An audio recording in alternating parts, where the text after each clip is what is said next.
सुनो, कल mummy papa आ रहे हैं। वो 10 दिन हमारे साथ ही रहेंगे, एडजस्ट कर लेना। मयंक ने स्वाति को बेड पर लेटते हुए कहा। स्वाति जवाब में बोली, कोई बात नहीं, आने दीजिए, अब की बार शिकायत का कोई मौका नहीं मिलेगा। रात काफी हो चुकी थी। स्वाति ने लाइट बंद कर दी और दोनों सो गए। सुबह जब मयंक की आंख खुली तो स्वाति बिस्तर पर नहीं थी। वो इधर उधर देख ही रहा था। कितनी देर में स्वाति ने गर्मा गर्म चाय की प्याली मयंक के आगे कर दी और कहा, चाय ले लो। मयंक बोला, अरे तुम आज इतनी जल्दी नहा ली? स्वाति ने कहा, हाँ, तुमने रात को बताया था कि आज मम्मी पापा आने वाले हैं, तो सोचा घर की थोड़ी साफ सफाई कर लूं। स्वाति ने चाय की चुस्की लेते हुए कहा, वैसे किस वक्त तक आ जाएंगे मम्मी पापा? मयंक बोला, दोपहर वाली गाड़ी से पहुंचेंगे, 4 तो बज ही जाएंगे। स्वाति, देखना कहीं पिछली बार की तरह।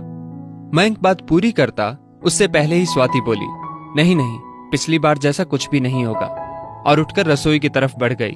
मयंक भी नहाने के लिए बाथरूम की तरफ बढ़ गया। नाश्ता करने के बाद मयंक ने स्वाति से पूछा, तुम तैयार नहीं हुई? क्या बात है, आज स्कूल की छुट्टी है क्या?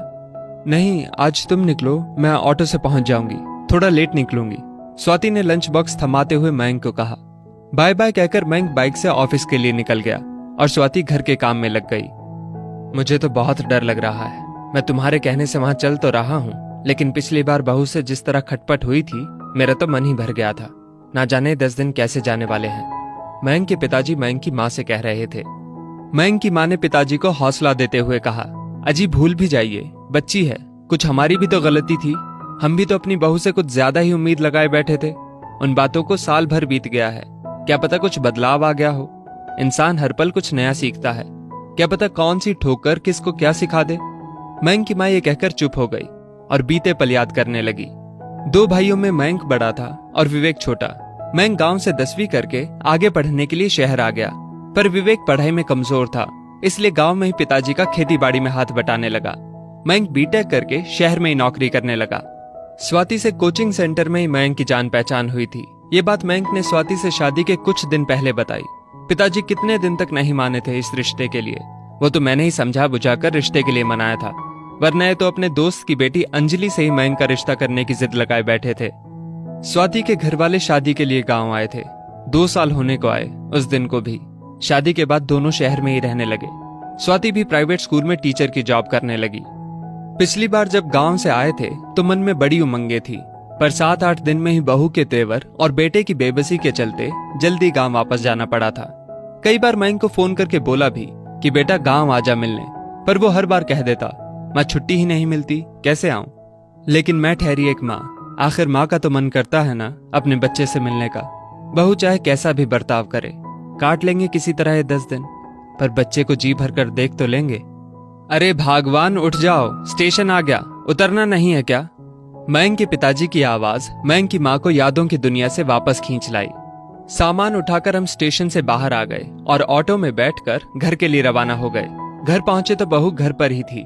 बहू ने हम दोनों के पैर छुए, फिर हमें ड्राइंग रूम में बिठाकर हमारे लिए ठंडा ठंडा शरबत लाई।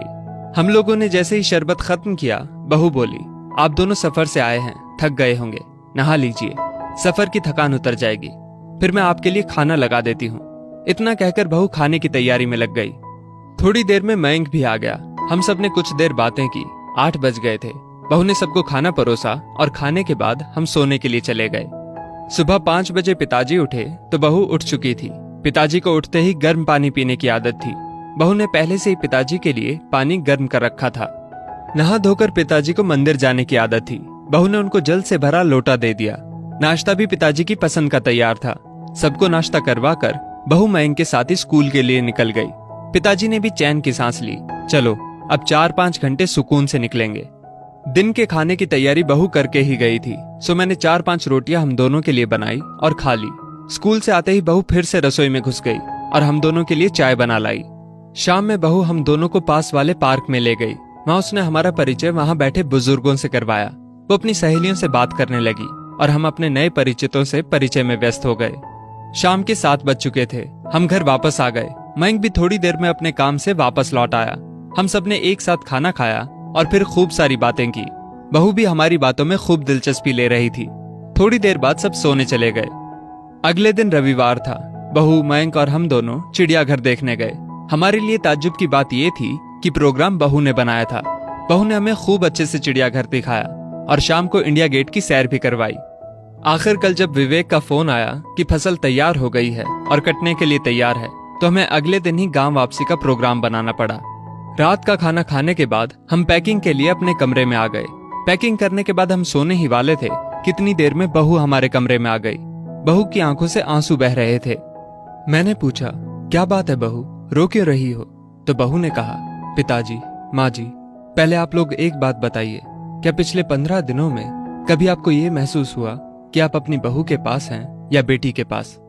नहीं बेटा, सच कहूं तो तुमने हमारा मन जीत लिया। हमें किसी भी पल ये नहीं लगा कि हम अपनी बहू के पास रह रहे हैं। तुमने हमारा बहुत ख्याल रखा।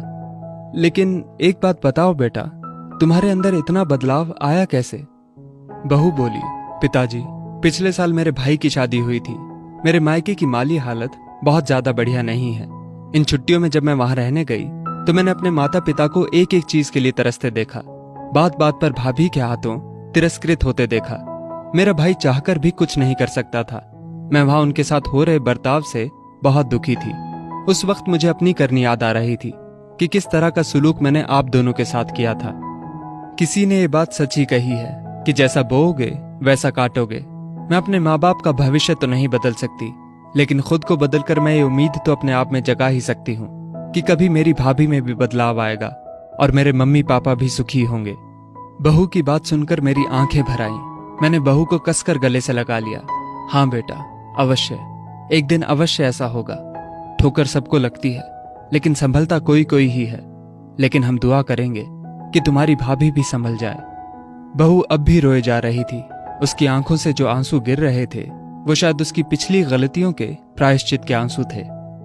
दोस्तों, इस वीडियो को लेकर आपकी क्या राय है, नीचे कमेंट करके जरूर बताइएगा। और अगर आपको ये वीडियो अच्छी लगी हो तो इस वीडियो को लाइक करिएगा, शेयर करिएगा ज्यादा से ज्यादा लोगों तक। और ऐसी ही और भी इंस्पिरेशनल वीडियोस के लिए सब्सक्राइब करें हमारे YouTube चैनल को और Facebook पर फॉलो करें हमारे पेज को।